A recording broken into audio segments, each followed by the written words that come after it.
They laughed when a millionaire with only 3 months to live adopted 5 boys from the streets. Little did they know fate would change everything.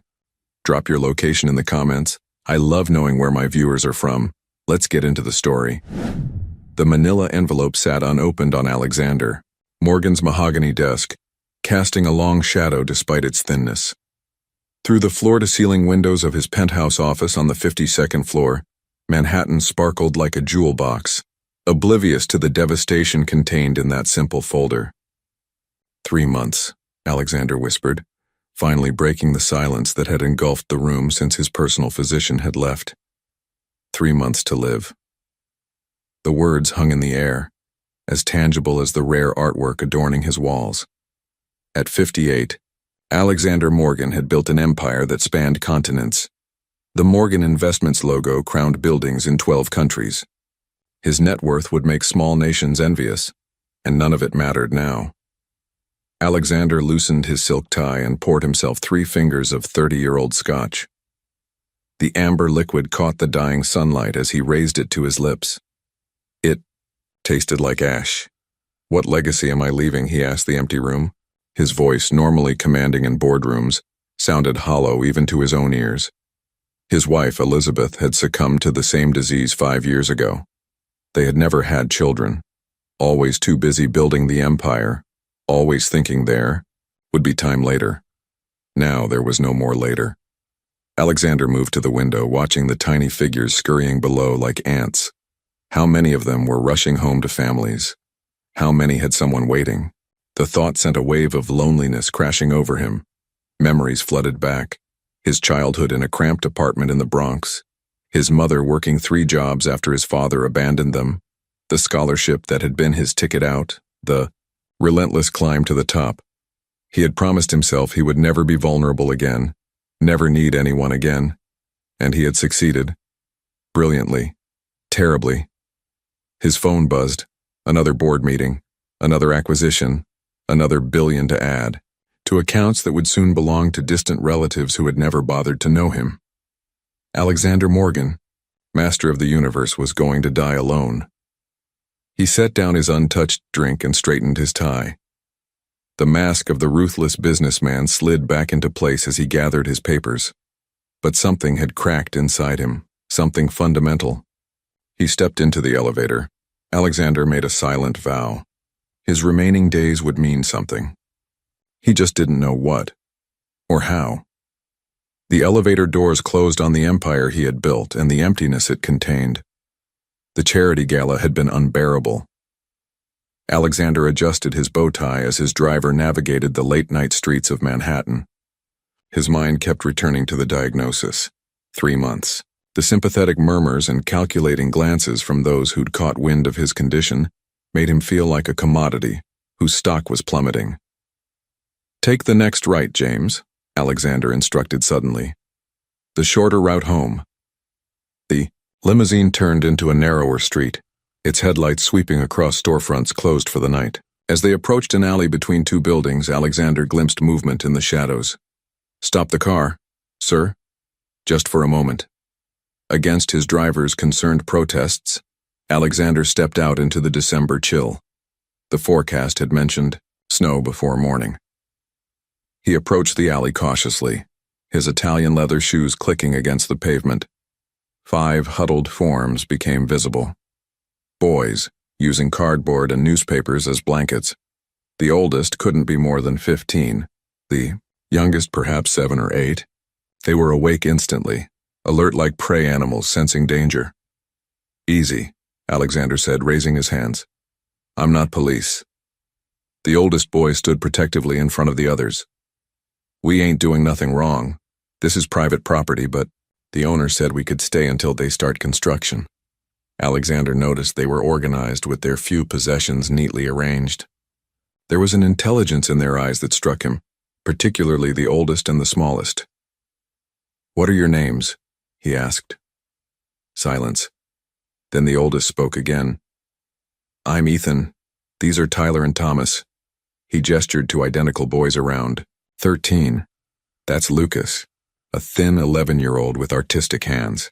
"And Dylan," the tiny boy with enormous eyes. "Your brothers?" Not by blood, Ethan replied. By circumstance. Something stirred in Alexander, something he'd thought long dead. An impulse, irrational and powerful, gripped him. It's going to snow tonight, he said. I have a place nearby. Warm beds, hot food. The suspicion in their eyes was immediate. No strings attached, Alexander added. Just tonight, it's Christmas season after all. The boys conferred in whispers while Alexander waited. His driver watched incredulously from the car. Finally, Ethan looked up. One night, we stay together. We leave any time we want. Agreed. 20 minutes later, Alexander Morgan, who had never even owned a pet, watched 5 street boys cautiously enter his penthouse. They stood huddled together in the vast living room, looking simultaneously awed and terrified by the luxury surrounding them. The kitchen is stocked, Alexander said. Bedroom's down that hall. Bathroom has everything you need. I'll be in my study if you need anything. As he turned to leave, the smallest one, Dylan, spoke up. Why are you doing this? Alexander paused. It was a question he couldn't answer, not fully. Instead, he simply said, because I can. But as he sat alone in his study later, listening to the muffled sounds of life temporarily filling his empty home, he began formulating a plan so outrageous even he could scarcely believe he was considering it. Tomorrow, he would call his lawyers. Alexander's Manhattan mansion had always been a showcase, immaculate, pristine, and utterly lifeless. Now echoes of young voices bounced off marble floors and designer furniture. This is insane, Harold Winters, Alexander's attorney of 20 years, muttered as they watched the boys from the study doorway. The 5 children moved like a unit, never straying far from each other. Temporary guardianship is one thing, but adoption? All 5? In your condition? Alexander observed how the twins, Tyler and Thomas, examined everything with technical curiosity, how Lucas traced the patterns on an antique vase with artist's fingers, how Ethan constantly counted exits and valuables, how little Dylan absorbed every detail like a sponge. My condition is precisely why, Harold, Alexander replied. Process the paperwork. 3 days in, and tensions were high. The boys broke a priceless vase while roughhousing. Alexander snapped at them harshly. Ethan responded by organizing a silent treatment that lasted hours. On the 4th night, Alexander found Dylan attempting to pick the lock to his study. What do you think you're doing? He demanded. The small boy jumped. I wanted to see your books. You could have asked. Dylan's eyes narrowed. Adults don't usually say yes to me. The frankness stunned Alexander. He unlocked the door. Well, I'm saying yes now. The boy's face lit up as he explored the extensive library. When Alexander mentioned it was past bedtime, Dylan asked, Can I take one to read? You can read these? Ethan taught us all, Dylan said proudly. He says knowledge is better than money for survival. Alexander handed him a simplified astronomy book. Start with this one. By the end of the first week, a routine emerged. Chaotic, uncomfortable, but a routine nonetheless. The boys tested boundaries constantly. A scheduled dinner became the flashpoint. I'm not eating this, Lucas declared, pushing away perfectly prepared salmon. You'll eat what's served, Alexander said firmly. We didn't ask to come here, Ethan challenged. Yet here you are in clean clothes with a roof over your heads. Silence fell. Then Dylan spoke, his voice small. The last time someone gave us food for free, they called the cops when we were sleeping. The innocent revelation hung in the air. Alexander set down his fork. That won't happen here, he said quietly. I promise. Dylan nodded solemnly. I know. You're sick. You need us more than we need you. Alexander stared. What makes you say I'm sick? Your medicine cabinet. The way you wince sometimes. The papers you hide when we come in. Dylan shrugged. People think kids don't notice things. The other boys looked uncomfortable but not surprised. They knew. Is that why you stayed? Alexander asked, addressing them all. Pity? Ethan answered, his street-hardened eyes suddenly vulnerable. We stayed because you're the first person who didn't want something from us. even if it's just because you're dying. The brutal honesty broke something in the room. Alexander laughed, a genuine laugh that surprised even him. "Well," he said, "at least we're being honest now." That night, for the first time, the mansion felt different. Not quite a home, but no longer just a house. Alexander lay awake, listening to occasional footsteps and whispers, the unfamiliar sounds of life disrupting his perfect solitude. It was terrifying. It was wonderful. The story broke faster than Alexander had anticipated. "Terminal billionaire adopts 5 street urchins," screamed the headline on the New York Finance Tribune. By morning, his phone wouldn't stop ringing. "Ignore them," Alexander instructed his household staff as he adjusted Dylan's bow tie. All 5 boys stood uncomfortably in tailored suits that couldn't quite disguise their street-toughened bodies. "Why?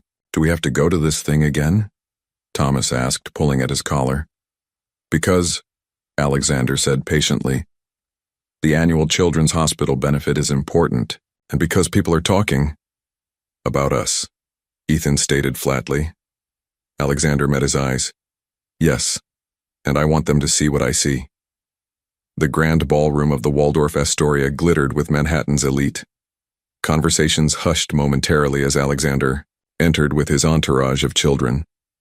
Then the whispers began, hardly concealed behind manicured hands and crystal champagne flutes. Morgan's lost his mind. Terminal diagnosis does strange things. Publicity stunt before he kicks the bucket. Those animals will tear through his estate. Curtis Lawson, Alexander's chief rival and CEO of Lawson Global, approached with a predatory smile. "Alexander, how charitable of you to bring your project tonight." Alexander felt Ethan stiffen beside him.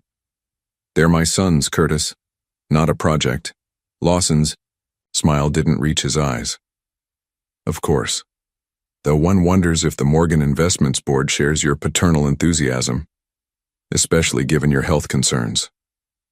"My health is my business." "Oh, but a public company's leadership is everyone's business." Lawson turned to the boys. "And what do you street entrepreneurs think of high finance? Found anything worth pocketing yet?" Before Alexander could intervene, Ethan stepped forward. "Actually, sir, I've been studying Mr. Morgan's quarterly reports. Your company's debt-to-equity ratio seems concerning compared to industry standards." Silence fell around them. Lawson's face darkened. "Watch your tongue, boy. You don't belong here. Neither does most of your portfolio's performance," Ethan replied coolly. A woman in diamonds gasped. Lawson's hand twitched as if he might strike Ethan. Alexander moved between them. "My son has a talent for numbers," Alexander said, emphasizing the word son. "Perhaps you should listen." Lawson sneered. "Your sons have a talent for manipulation, clearly. Everyone knows what's happening here. You're dying, Morgan. These gutter rats have convinced you to hand over what you've built." Tyler lunged forward only to be caught by his twin. "Don't talk about him like that." The room had gone silent. All eyes were on them. "I think," Alexander said with deadly calm, "we'll be leaving early. Come, boys." As they walked through the parting crowd, little Dylan suddenly stopped and turned to Lawson and the gathered elite.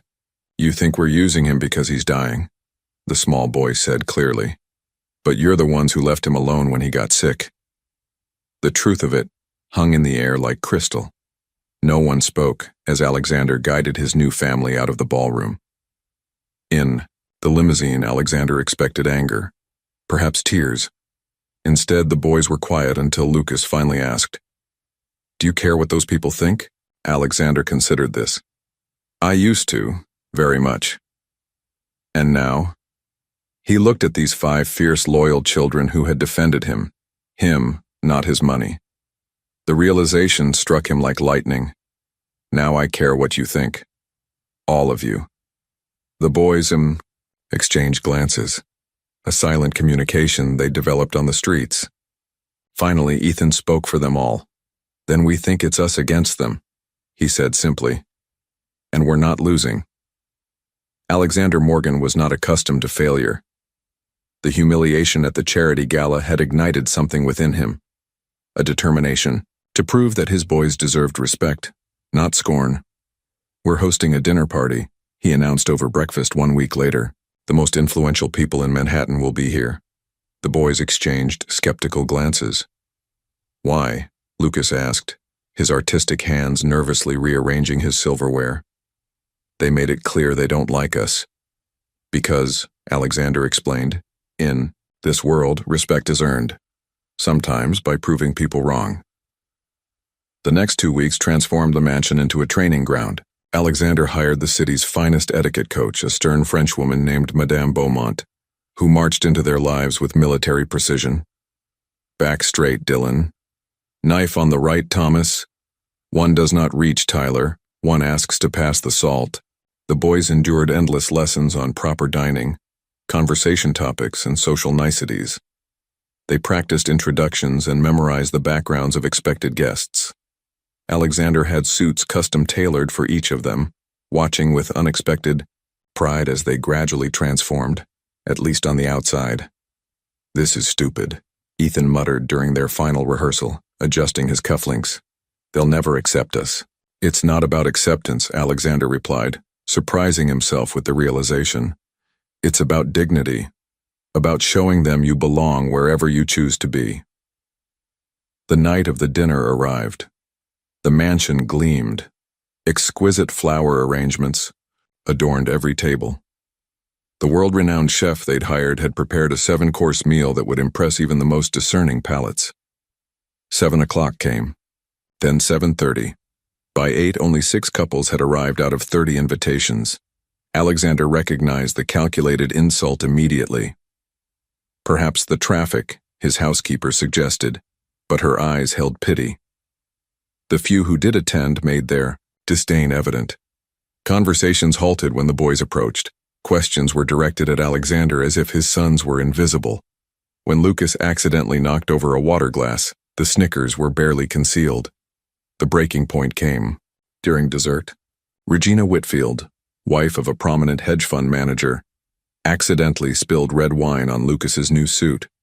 "Oh my," she said without a hint of remorse. "How clumsy of me. But then, fine fabrics are wasted on those unused to them."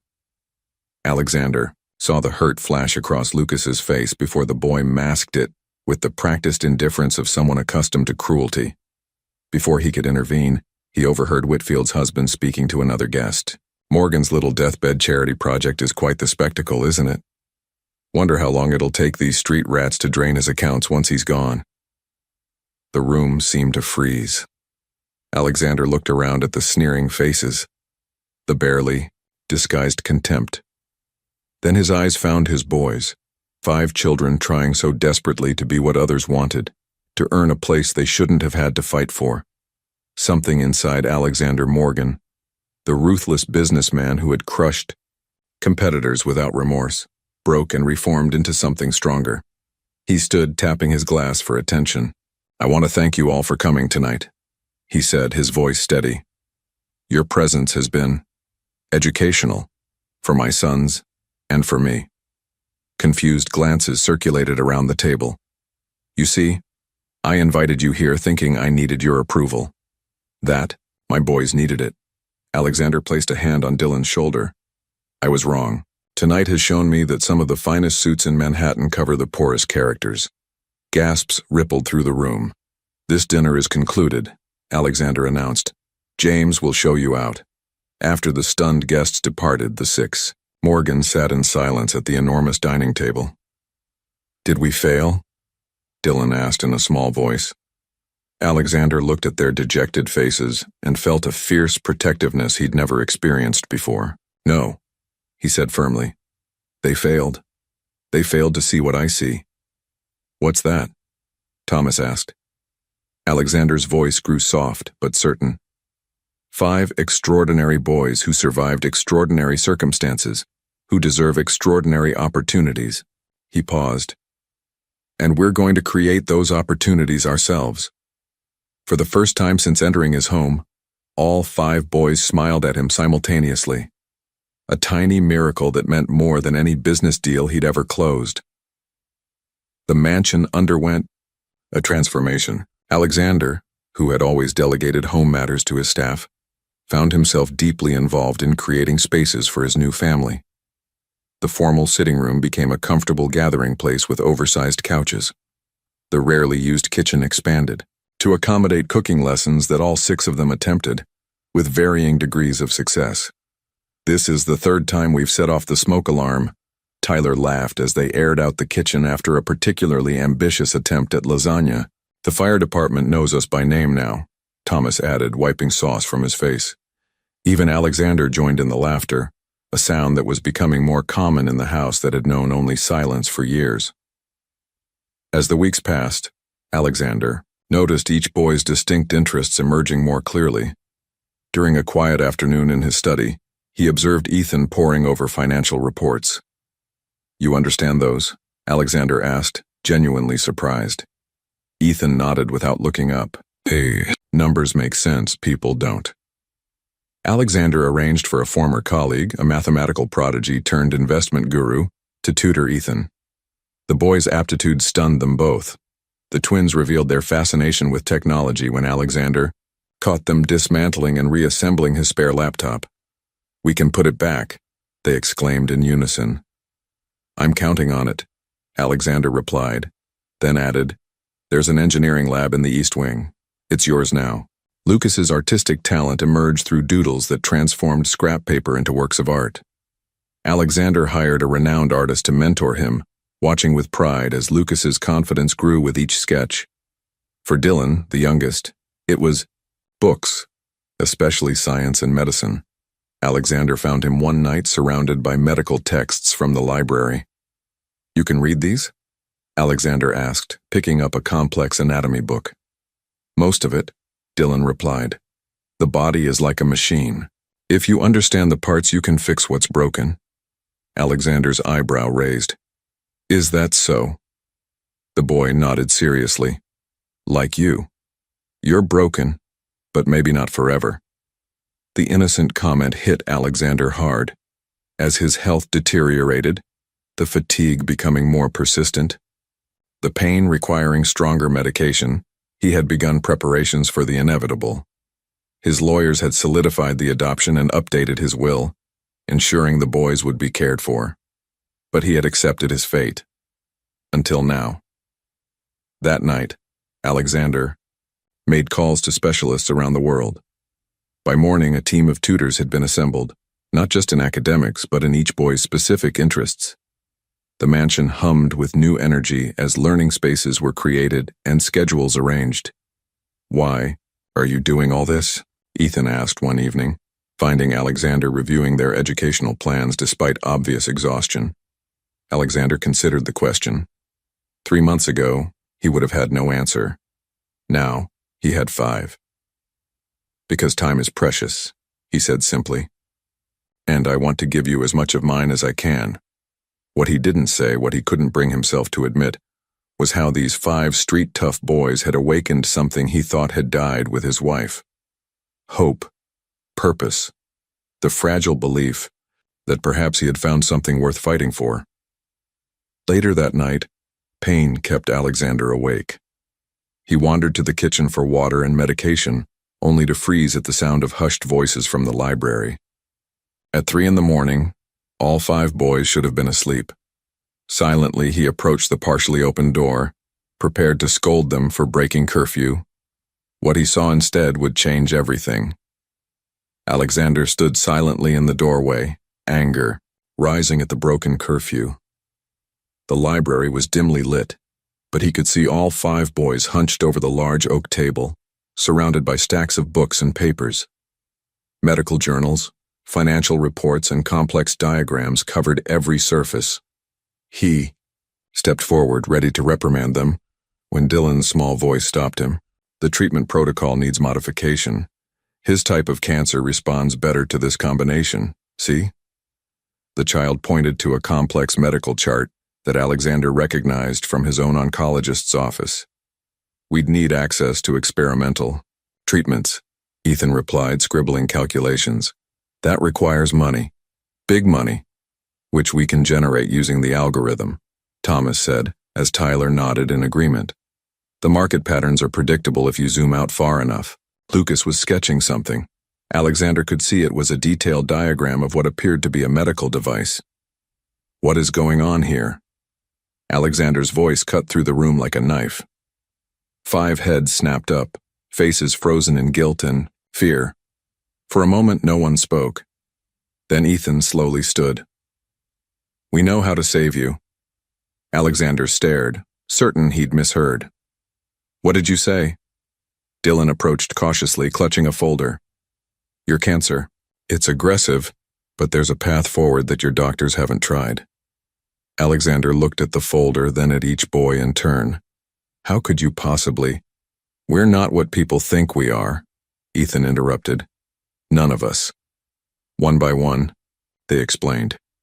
Ethan had taught himself finance by reading discarded Wall Street journals, developing an almost supernatural ability with patterns and predictions.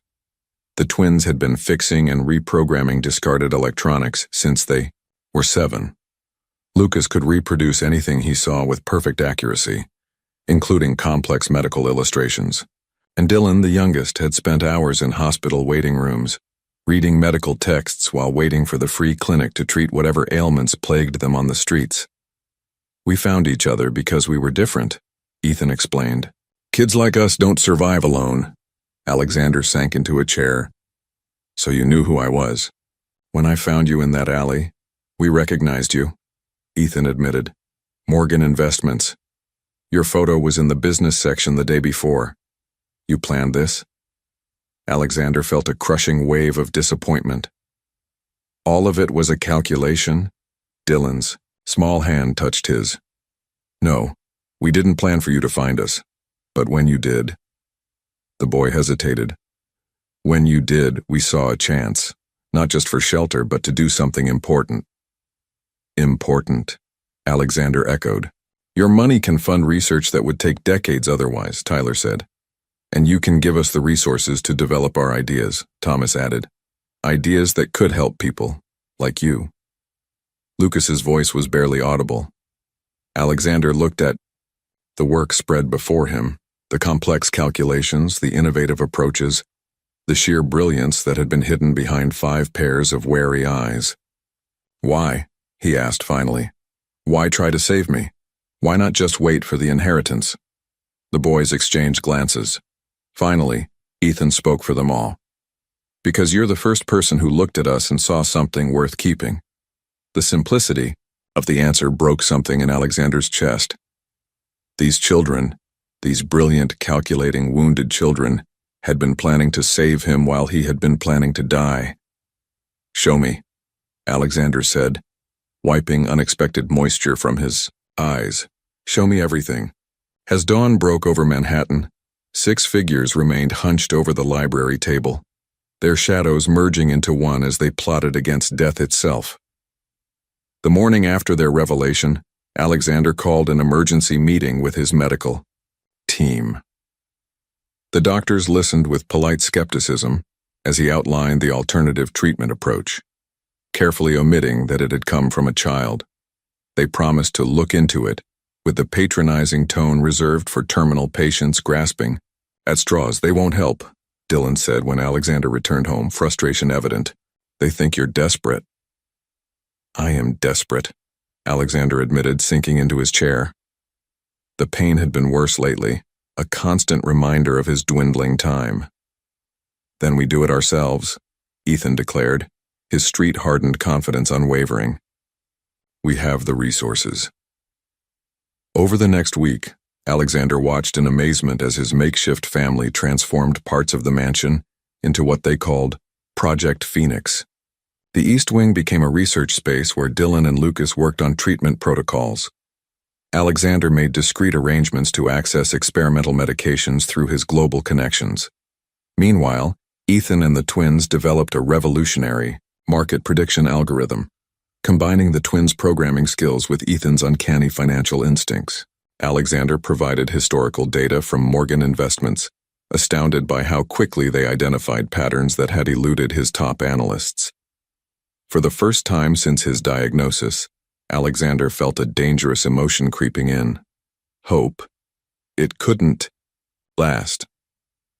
The first sign of trouble came via a call from Diane Pembroke, chair of Morgan Investments Board of Directors. "Alexander, the board is concerned," she began without preamble. "These children, the adoption, your health. Shareholders are nervous. My personal life is not the board's concern," Alexander replied coldly. "It is when the CEO of a publicly traded company worth billions starts making erratic decisions while battling terminal illness." The second warning arrived the next day when a social worker appeared for an anonymous welfare check on the boys. Her questions were pointed, her manner suspicious. "Do you feel safe here?" she asked Dylan when she thought Alexander couldn't hear. "Safer than I've ever been," the boy answered with surprising poise. The social worker left, but Alexander recognized the threat. Someone was watching. Someone with influence. The final confirmation came during a scheduled video meeting with his executive team. His screen briefly showed an incoming email not meant for his eyes, a message from his CFO to Curtis Lawson discussing succession planning and acquisition opportunities. "They're circling like vultures," Alexander told the boys that evening. "Lawson is planning a hostile takeover the moment I'm deemed incapacitated. Or dead," Ethan added bluntly. Alexander nodded grimly. He's always wanted Morgan Investments. Now he thinks it's within reach. The twins exchanged looks. "We checked our system," Tyler said. "Someone's been trying to access the mansion's security network and your private servers," Thomas added. "Sophisticated attempts." Alexander's phone rang, his head of security. "Sir, there's been unusual activity around the residence perimeter. Surveillance vehicles, not police." After ending the call, Alexander faced his sons. "Someone doesn't like what we're doing. They don't even know what we're doing," Lucas protested. "Exactly." Alexander's face darkened. "But they suspect something. My erratic behavior threatens their plans." That night, Alexander convened a family council in the secured library. The 5 boys listened intently as he outlined the gathering threats. "We're fighting on multiple fronts now," he explained. "First, my health, which is the central battle. Second, corporate governance. They'll try to remove me as CEO, claiming I'm mentally unfit. Third, the adoption itself. They'll challenge my capacity as a guardian. And fourth," Ethan continued, "the algorithm. If they knew what we're developing."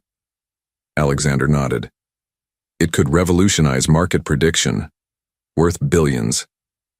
"They'd steal it," the twins said simultaneously. "Or destroy it," Lucas added. Dylan, who had been quietly listening, finally spoke. "We need to divide to conquer." All eyes turned to the youngest boy. "What do you mean?" Alexander asked. "You've taught us about strategy," Dylan explained.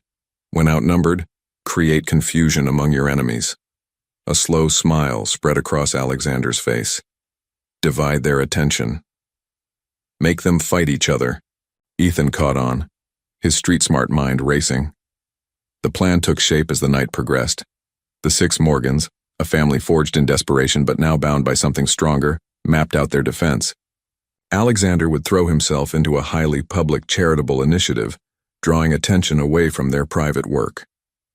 Simultaneously, through carefully planted information, they would set Lawson against other potential corporate raiders, creating confusion in the predatory ranks. Most importantly, they would accelerate Project Phoenix. Dylan's experimental treatment would begin immediately, while Ethan and the twins would deploy early versions of their algorithm to generate the capital needed for more extensive research. "It's dangerous," Alexander cautioned. "For all of us, this is your last chance to walk away. I can arrange safe, comfortable lives for you regardless of what happens to me." The boys exchanged looks, that silent communication that still sometimes excluded him. Then, one by one, they placed their hands on the table. "Family doesn't walk away," Ethan said simply. Alexander placed his hand atop theirs, feeling the warmth of their small, strong fingers beneath his palm. These children who had survived abandonment, poverty, and the merciless streets of New York had chosen him. a dying man who had never understood the true value of connection until now. "Then we fight," he said, his voice steady despite the emotion, threatening to overwhelm him. Together. None of them noticed the tiny red light blinking on Alexander's private phone, indicating that someone had been listening to every word. Morning came with a new sense of purpose. Alexander's mansion, once a showcase of wealth but devoid of life, had transformed into a hub of secretive activity. The basement level, previously used only for storage and mechanical systems, became the nerve center of what they now officially called Project Phoenix. "Security Protocol Alpha engaged," Thomas announced, his fingers flying across a keyboard. "Mansion systems isolated from external networks. Cellular dampening fields active," Tyler added. "No signals in or out except through our secured channels." Alexander watched with a mixture of pride and amazement. The twins had created a technological fortress around the mansion in just 3 days, using components ordered through various shell companies to avoid detection. "Physical security is upgraded too," Ethan reported. "I've vetted and replaced half the security team with people who have no connections to your corporate structure." "And the treatment?" Alexander asked, turning to Dylan and Lucas. Dylan spread out detailed medical charts. "Phase 1 begins today. The modified protocol attacks the cancer cells while preserving immune function." He looked up with eyes too knowing for his years. "It will make you feel worse before you feel better." "I trust you," Alexander said simply. Lucas had converted a rarely used sunroom into a treatment space. Natural light flooded the room where a medical bed now stood, surrounded by equipment that looked both familiar and strangely modified. "The delivery system is customized," Lucas explained, pointing to his intricate diagrams. "Standard protocols, waste medication on healthy tissue. This targets only affected areas." Alexander reclined on the bed, rolling up his sleeve for the first infusion, as Dylan prepared the medication with precision that would impress any nurse. Alexander reflected on the absurdity of placing his life in the hands of a child who should be playing with toys instead of calibrating cancer treatments. "Ready?" Dylan asked. Alexander nodded, feeling the cool liquid enter his veins. "While I'm undergoing treatment, Ethan will represent me at the office. The board can't object to me mentoring my son in the business." The treatment was brutal. For the next 3 days, Alexander drifted in and out of consciousness, his body at war with both the cancer and the aggressive therapy. The boys took shifts at his bedside, monitoring his vitals and adjusting medications. Through the fog of pain and medication, Alexander heard their voices, sometimes arguing over treatment parameters, sometimes reading financial reports aloud, sometimes simply talking to him about their hopes and fears. On the 4th day, Alexander awoke to find all 5 boys asleep in various uncomfortable positions around his room. Despite his weakness, he smiled. When had these street-hardened children become the center of his world? As the first phase of treatment concluded, the financial aspect of Project Phoenix accelerated.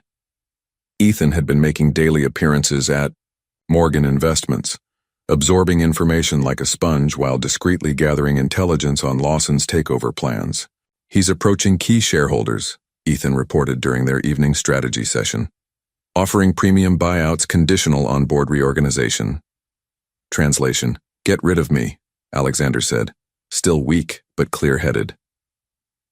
Meanwhile, the EI algorithm is exceeding expectations, Tyler announced proudly. "We've generated an 18% return on the test portfolio in just 10 days. Thomas pulled up complex graphs on their secure server. "The pattern detection is working. We can see market shifts before they happen." "How long until we can deploy at full scale?" Alexander asked. 2 weeks, the twins said in unison. "Maybe less." That night, as Alexander reviewed their progress from his bed, he heard a soft knock. Eleanor Hayes, his executive assistant of 20 years, entered carrying files. "The documents you requested, sir," she said, placing them beside him. Her eyes lingered on the medical equipment surrounding his bed. "The board is asking questions. Lawson is making moves." "Let him," Alexander replied. "Everything is proceeding as planned." Eleanor hesitated. Is it true? These children, they're actually helping with your treatment? Alexander studied the woman, who had been his most trusted employee for 2 decades. They're more than helping, Eleanor. They're saving my life. Her expression remained unreadable. I hope you know what you're doing, Alexander. After she left, an uneasy feeling lingered. Alexander reached for his secure phone to text Ethan, only to find it missing from his bedside table. The feeling of unease deepened into alarm. Alexander's missing phone triggered an immediate security protocol.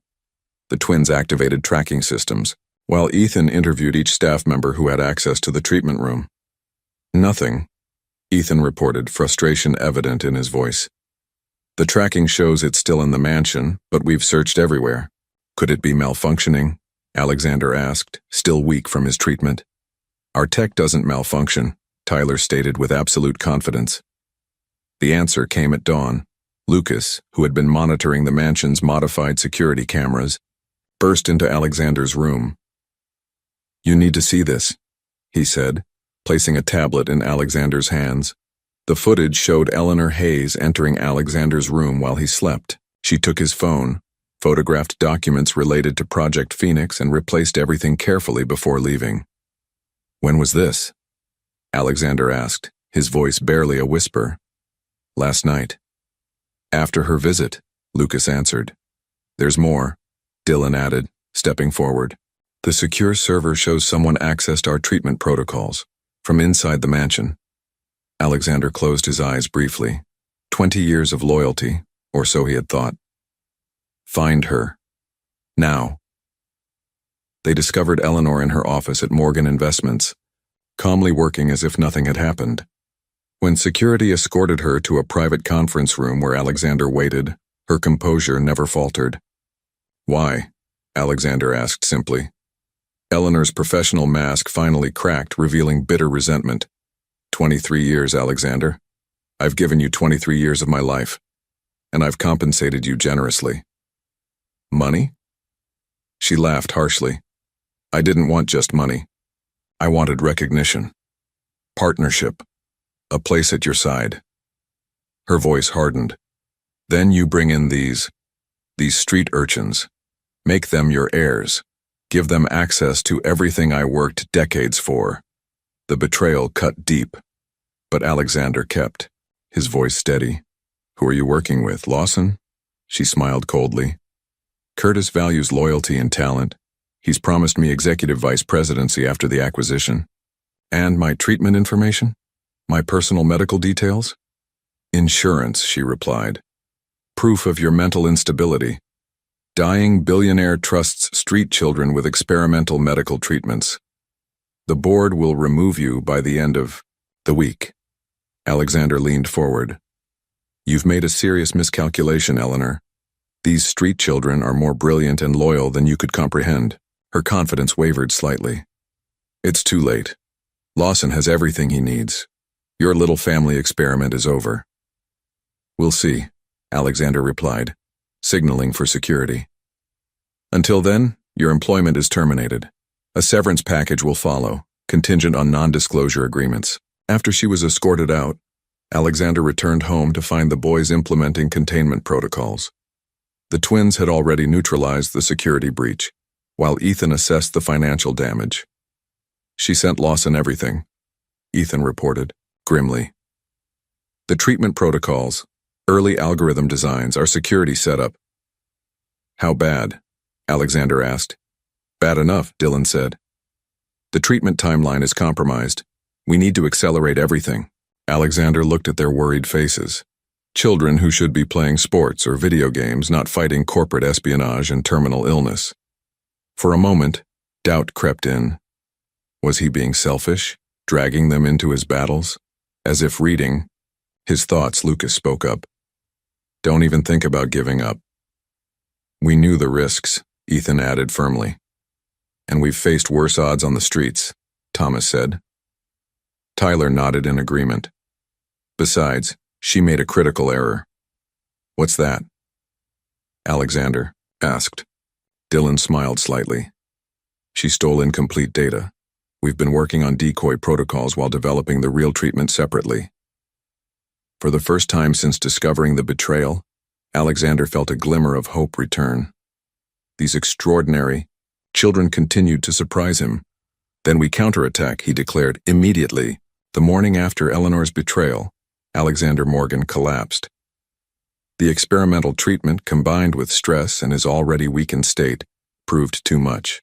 Paramedics were called, but the boys insisted on a private medical facility rather than a public hospital, one where they could maintain security and continue their modified protocols. "Sir, I strongly advise against this," Alexander's personal physician argued as he was settled into a private wing of an exclusive medical center.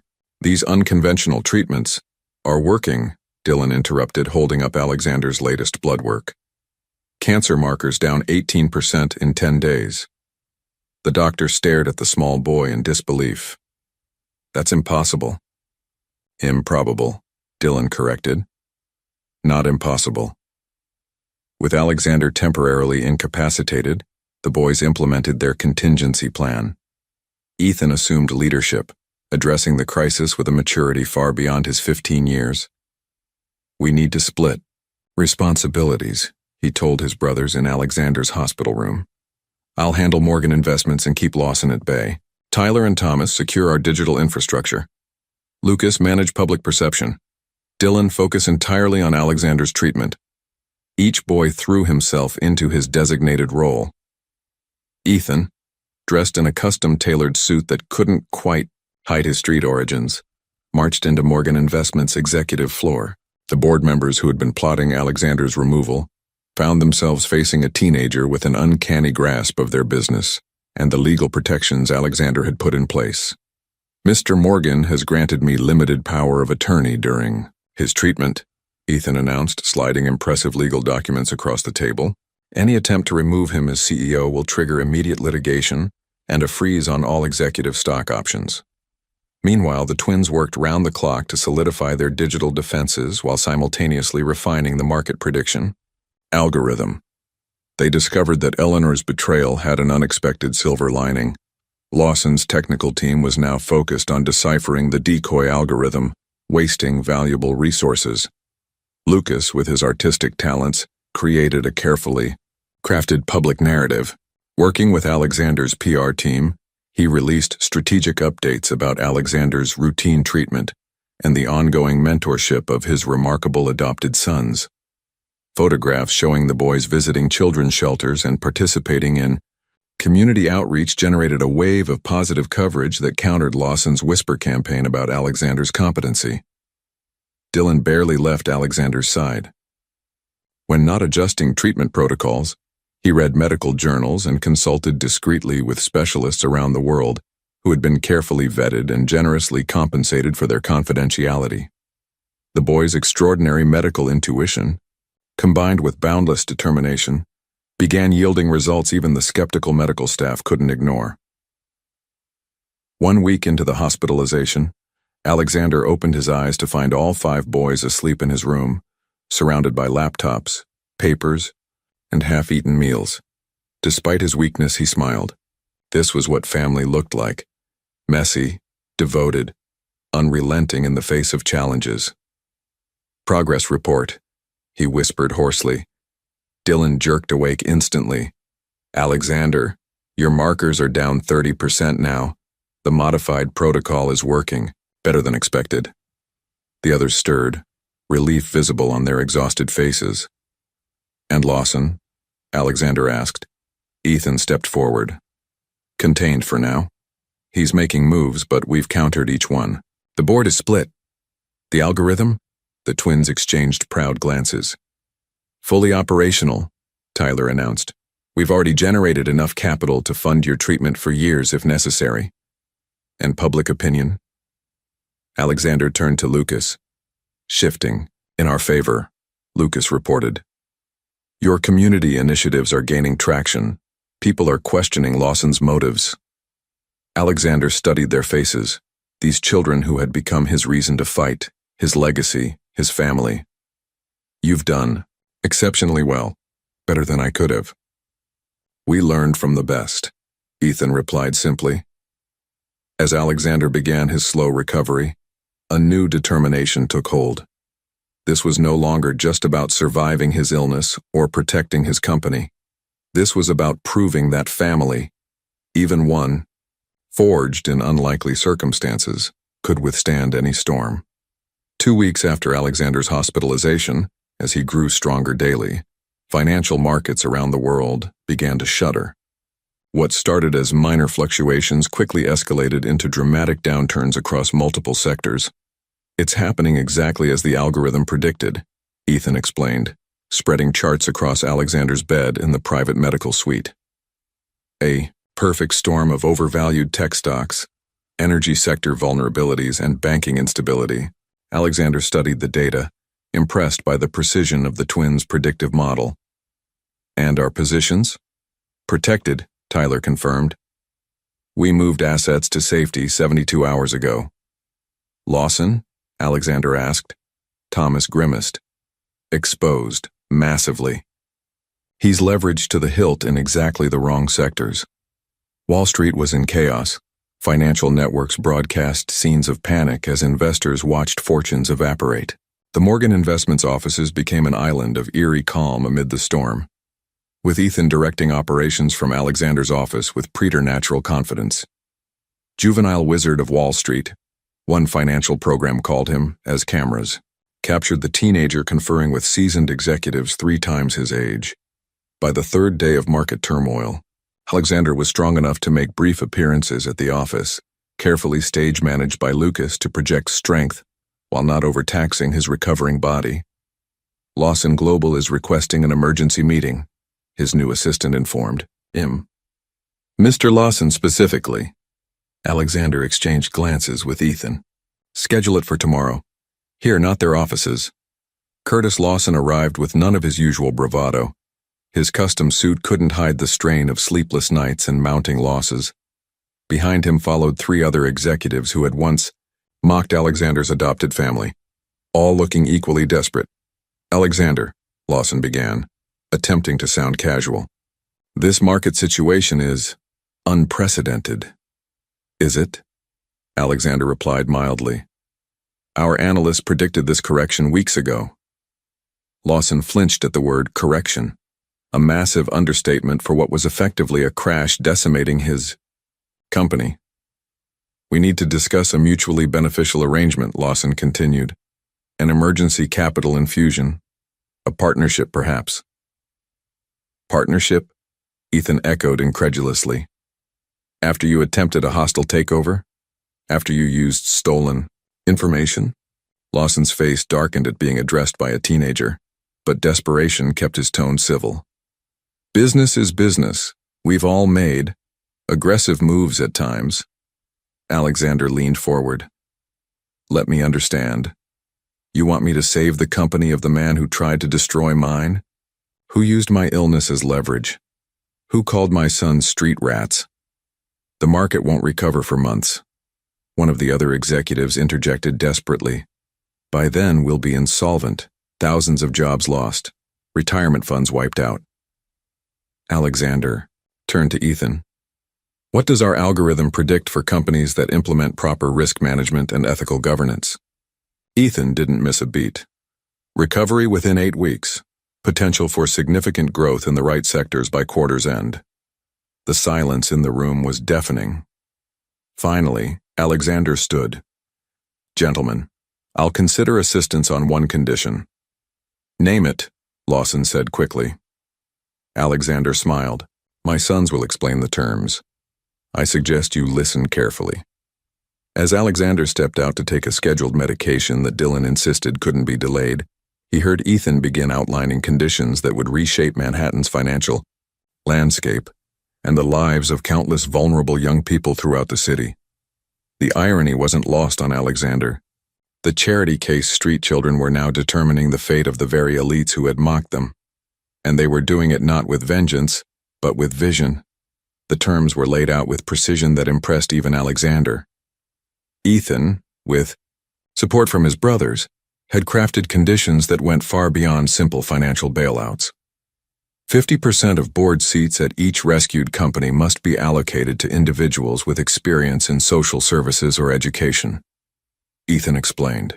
To the assembled executives the following day, a minimum of 30% of annual profits will fund programs for at-risk youth. Impossible, Lawson sputtered. Our shareholders would never. Your shareholders are currently losing everything, Thomas interrupted flatly. This offers them recovery. Tyler continued. Each company will establish apprenticeship programs offering pathways to employment for youth from disadvantaged backgrounds, and full college scholarships for qualified applicants, Lucas added. Dylan, the youngest, spoke last. Plus funding for medical research focused on treatments for traditionally underfunded diseases affecting vulnerable populations. The executives looked stunned at the comprehensive demands coming from children they had once dismissed. Alexander watched with quiet pride as his sons conducted themselves with a maturity and vision that put the so-called business leaders to shame. You have 24 hours to decide, Ethan concluded. After that, our offer expires. When the executives departed, Alexander gathered his family in his private office. You realize what you're doing? He asked them. You're not just saving companies, you're changing systems that have existed for generations. Systems that failed us, Ethan replied simply, and thousands like us. Later that evening, as they returned to the mansion, Alexander found Dylan, sitting alone in the library, unusually quiet. What's troubling you? Alexander asked gently. Dylan looked up from the medical journal he'd been studying. These people were cruel to us, they laughed at us, called us names. Yes, Alexander agreed. They did. And now we have the power to watch them fail, to let them experience what it's like to have nothing. The small boy's voice held no vindictiveness, only a genuine ethical query. Wouldn't that be justice? Alexander sat beside him. Perhaps. But is justice what we're seeking? The other boys had gathered in the doorway listening. What are we seeking then? Lucas asked. Alexander looked at each of them. These extraordinary children who had already experienced more hardship than most adults. That's the real question, isn't it? Revenge is easy. Transformation is harder. We could do both, Tyler suggested. Help them, but make it hurt. We could, Alexander agreed. The question is, who would that make us? A heavy silence fell. Finally, Ethan spoke from the doorway. On the streets, we had a choice every day. Become what hurt us or become something better. He stepped into the room. I vote we choose better. One by one, the others nodded in agreement.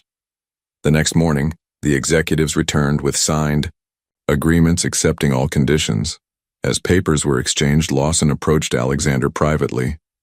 I don't understand, he admitted. You could have destroyed us. After what I tried to do to you, what I said about these children, why help us at all? Alexander glanced across the room where his sons were reviewing documents with the legal team. I had excellent teachers, he replied simply.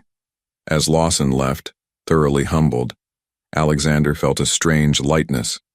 His body was still fighting cancer, still vulnerable, but his spirit had never been stronger. That night, the Morgan family celebrated, with pizza in Alexander's study, a far cry from the formal dinners of his previous life.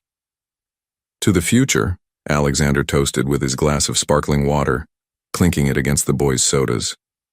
To family, Dylan corrected with a smile. The following weeks brought remarkable transformations. The financial crisis began stabilizing exactly as the algorithm had predicted. Morgan Investments not only weathered the storm but emerged stronger, guiding other companies toward recovery through the conditional partnerships Ethan had orchestrated. Manhattan's elite watched in fascination as the terms of these agreements took effect. Board meetings that once focused solely on profit margins now included discussions of apprenticeship programs and scholarship initiatives. Corporate offices opened their doors to young people from backgrounds similar to the Morgan boys. It's working better than we anticipated, Ethan reported during their weekly family meeting. The dining room table was covered with reports showing the impact of their initiatives. Companies are finding that these programs actually improve their bottom line through innovation and community goodwill. And the medical research funding is yielding results, Dylan added excitedly. 3 new clinical trials have been approved based on our model. Most remarkably, Alexander's health continued to improve. The experimental treatment protocol had reduced his cancer markers by over 60%. His doctors, initially skeptical, now documented every aspect of his case for medical journals. They're calling it the Morgan Protocol, Dylan said proudly. It could help thousands of patients with similar conditions. Eleanor Hayes made an unexpected return one afternoon requesting to see Alexander. She stood awkwardly in his office, a shadow of her former confident self. I made a terrible mistake, she admitted. Lawson promised everything, then abandoned me when his company began failing. Alexander studied her, remembering 20 years of loyal service before her betrayal. What do you want, Eleanor? A chance to make amends, she replied softly. Any position. I'll start at the bottom if necessary. Alexander turned to Ethan, who had been silently observing. What do you think? Ethan considered carefully before answering. Everyone deserves a second chance, but trust must be earned. Alexander nodded. There's a position coordinating our new youth programs. It's demanding work with troubled teenagers. Nothing like your previous role. Eleanor's eyes widened slightly, then she nodded. I accept. Thank you. As spring arrived in Manhattan, the Morgan family found themselves at the center of a quiet revolution. Financial publications that had once mocked Morgan's charity case now analyzed the innovative approaches his remarkably gifted sons were bringing to business and philanthropy. The tide had turned, not through force, but through vision and perseverance. 1 year to the day after Alexander Morgan received his terminal diagnosis, he stood at the podium of the newly inaugurated Morgan Foundation for Young Innovators. The grand building, once a neglected warehouse in a struggling neighborhood, now gleamed with innovation labs, teaching spaces, and housing for youth in transition. When I received my diagnosis 12 months ago, Alexander began, his voice strong. Despite the emotion underlying it, I believed I was facing an ending. Instead, I found a beginning. The audience, a remarkable mix of business leaders, medical professionals, and young people from all backgrounds, listened in rapt attention. In the front row sat 5 boys in matching navy suits, watching with pride as the man they had saved told their story. Medical science will tell you my recovery was due to an innovative treatment protocol, Alexander continued. Financial analysts will attribute Morgan Investments' remarkable growth to predictive algorithms and strategic partnerships. Both are correct but incomplete. He paused, looking directly at his sons. What truly saved me, what transformed everything, was finding a family in the most unexpected place. 5 extraordinary young men who saw beyond my wealth to my emptiness, beyond my power to my vulnerability. The Foundation's inaugural ceremony marked the culmination of their remarkable journey. The Morgan Protocol, as Dylan's cancer treatment became known, was now helping patients worldwide. The twins' algorithm had revolutionized market forecasting, while funding social initiatives through its profits. Lucas's artistic vision had shaped the Foundation's design, creating spaces where creativity could flourish regardless of background. Ethan had become Alexander's true partner in business, bringing fresh perspectives that changed corporate culture from within. After the ceremony, as guests mingled in the Foundation's central atrium, Eleanor Hayes approached with a group of teenagers, her first cohort from the street outreach program she now led. They have something to show you, she said softly to Alexander and the boys. One girl stepped forward nervously. We developed this app to help kids find safe places and services. She demonstrated the program on her tablet. It works offline, too, for those without reliable connections. Alexander watched as his sons immediately engaged with the teens, offering suggestions and encouragement with the natural ease of those who truly understood. There was no condescension, no distance, only connection between young people who recognized each other's struggles and strengths. Later that evening, in the privacy of their home, the Morgan family gathered in the library where it had all begun, 1 year ago. The board approved your nomination unanimously, Alexander told Ethan. You'll be the youngest executive director in the foundation's history. Are you sure? Ethan asked. People will talk. Alexander smiled. Let them. The results will speak for themselves. Dylan approached with Alexander's latest medical results. Full remission, he announced proudly. Officially confirmed. So what, now? Lucas asked. We've done everything we planned. Not everything, Alexander replied thoughtfully. There are other children out there like you. Other possibilities waiting to be discovered. A new project? The twins asked simultaneously, eyes lighting up. Alexander looked around at these extraordinary boys who had entered his life when he thought it was ending, who had taught him that true legacy wasn't measured in buildings or bank accounts but in lives transformed. No, he said with a smile, a new chapter.